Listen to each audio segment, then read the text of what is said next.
things you've done. Please, there's no pain. If I could send this letter,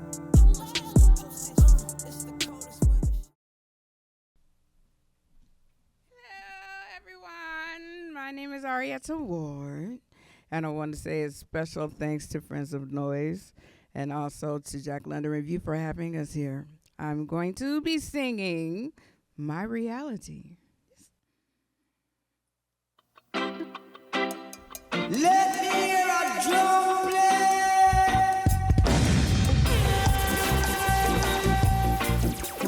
Wonderful song of joy and happiness and confirmation. No joy to sing it. And if it feels good to you, you can bob joy, embrace everything. Yeah. Yes, here we go. I know you're gonna dig this. Every instance happens for a reason. Some folks stay forever, some for a minor season. No matter what trials and tribulations come, roadblocks in your way, it is God's will that put them there. Then He has something to say. It is my reality that I live every day. I enjoy my reality that I'll say I am my reality. Oh, I own my reality. Yes, I do. What if time? What if turn left instead of right, or forgotten from whence I came? What if the love that we shared had remained the same? What if I would have never accepted that dutiful practicity? What if I would have said no, sir, to be green, that's not me. I don't say what if I would have never embraced my place to lead. What if I would have never remembered what it's like to be me? The time is now to show the masses who I am and what I can do. I am just a vessel sharing my gifts, my blessings with you. This is my reality. I enjoy it. I love it all. I am my reality. I walk in it every day. This is my reality. Yes. I am my reality.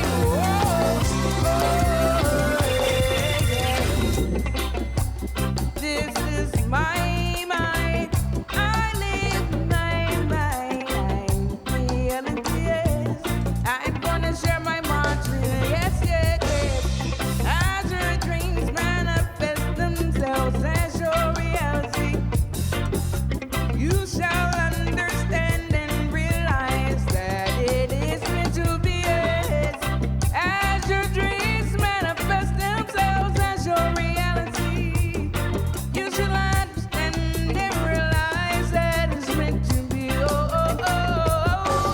As your dreams manifest themselves as your reality, yes. You shall understand and realize that it's meant to be. As your dreams manifest themselves as your reality, you shall understand and realize that it's meant to be. My reality, yes. My reality. It's pretty interesting. I enjoy it. Oh, my reality. You embrace yours, whatever it is, and honor it.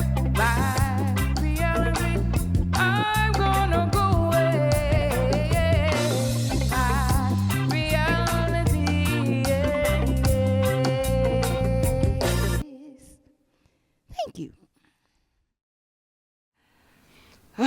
My creative process is, it varies, honestly. There's some songs that come to me in my sleep. They wake me up and I have to write them down. Sometimes it's in everyday conversation. Sometimes I do a lot of social media posts, and sometimes things come out of my mouth. I'm like, oh, I need to write that down for later. Or a lot of it, honestly though, comes from my emotion, my all different emotions. Sometimes, usually when I'm upset or if something has struck me. It could be love. It could be like, oh my goodness, they're so amazing, or oh my goodness, they just put me in such a way. And one thing that was commonplace in my household growing up was, actually witnessed my mom do it a lot, was if something was off, your center was off, she would go to the piano or play music until her center was back. So instead of internalizing a lot of things, they would, that's how you would get it out. So that's another part of my creative process. As I said before, I don't think I said it before. Anyway, when I was growing up, I was surrounded by a lot of musicians, and unbeknownst to me, they grew up to be masters in their field. So I had Thera John Memory and Mr. Kenneth Berry and Sweet Baby James, Lloyd Jones, all these people they were like family to me. So I watched these people growing up. So I have little bits of them. LaRonda Steele, there was a venue back in the day, Candlelight, and she would be there every Thursday. And then when I'm not gonna say when I was just legal, I was old for a minute. I was just starting to sing again. And I knew how to sing one song real good. And so I would go down there, and she opened her bandstand to me. And it was different only because it wasn't my mom.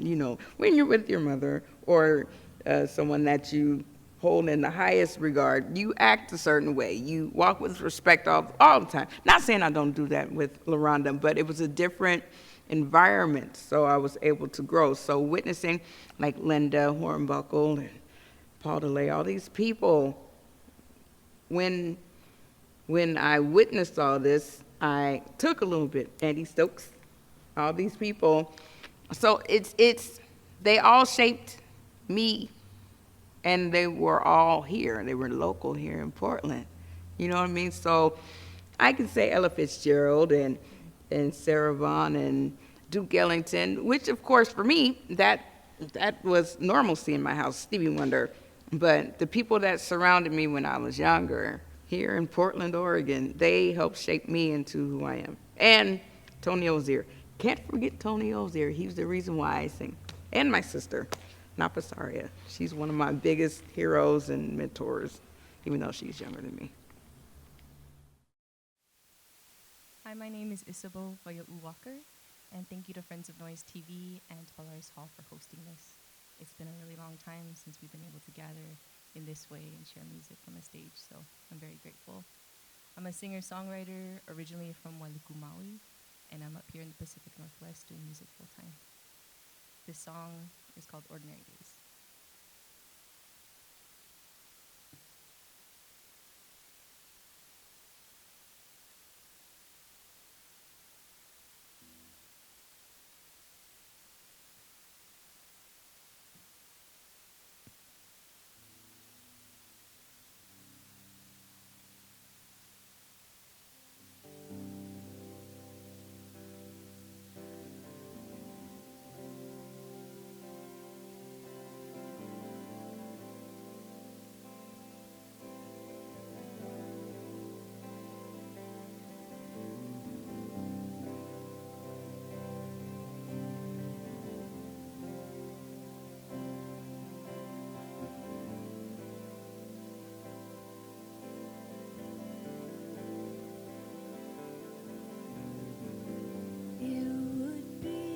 Strange if you found out that I died while you were away.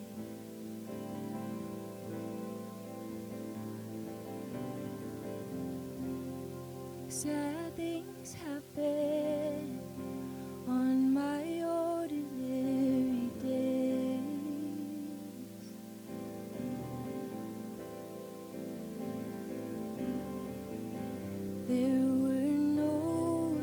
tears or cries for my poor soul to follow out.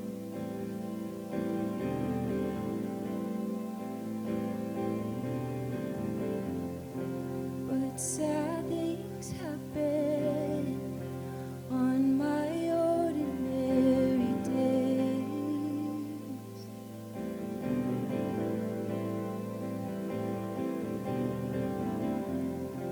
And they'll always happen on my ordinary days.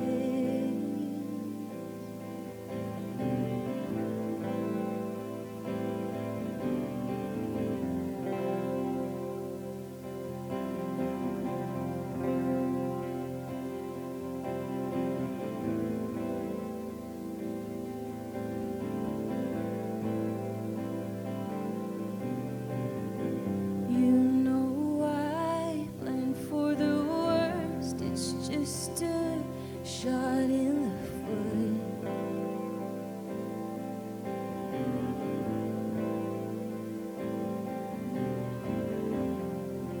But bad things happen on my ordinary days.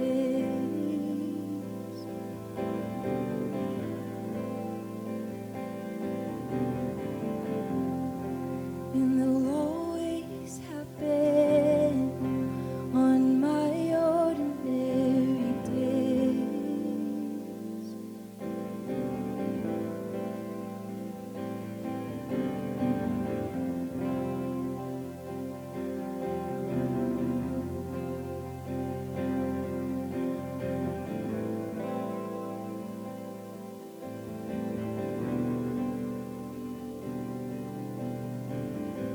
They say they'll love you more when you're deep in the cold ground, cold and dead. But what of this love on my ordinary days?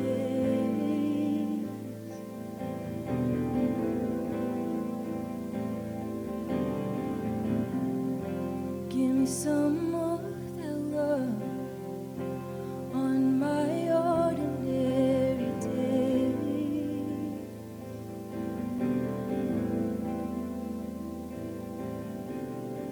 It always happens when I least expect it.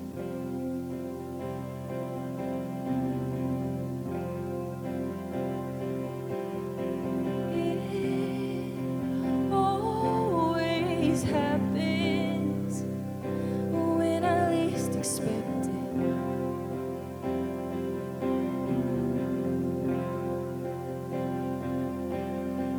It always happens when I least expect it.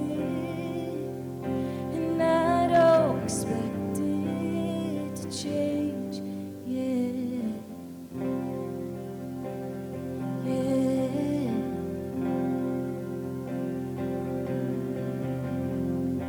'Cause sad things happen. Yeah, sad things happen. And a bad thing happened on my ordinary day.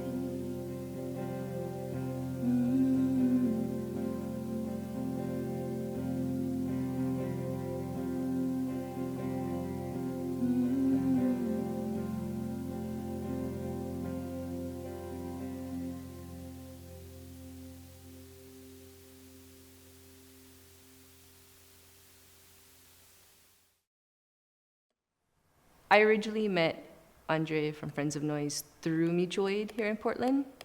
So that was kind of our origin, was meeting each other in the literal streets, but out in fields and parks where marches or rallies were convening, or pick up and drop off points for mutual aid. And mutual aid and connecting with the community, with the broader community during the pandemic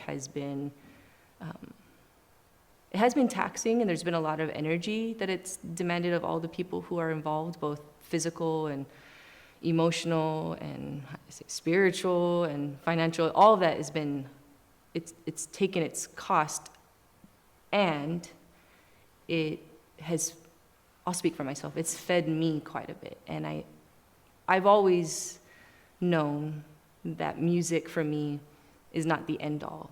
And don't get me wrong, I love making music, and it feels very important, like it feels like it's stitched into my being. However, if it is detached from people and either giving voice to others or to myself and to communities that I represent or that I love and care for, if it doesn't draw people together, if it doesn't bring joy and cause people to contemplate and to self-reflect and review, if it's absent of the human connection for me, then I could leave it. For the things you've done for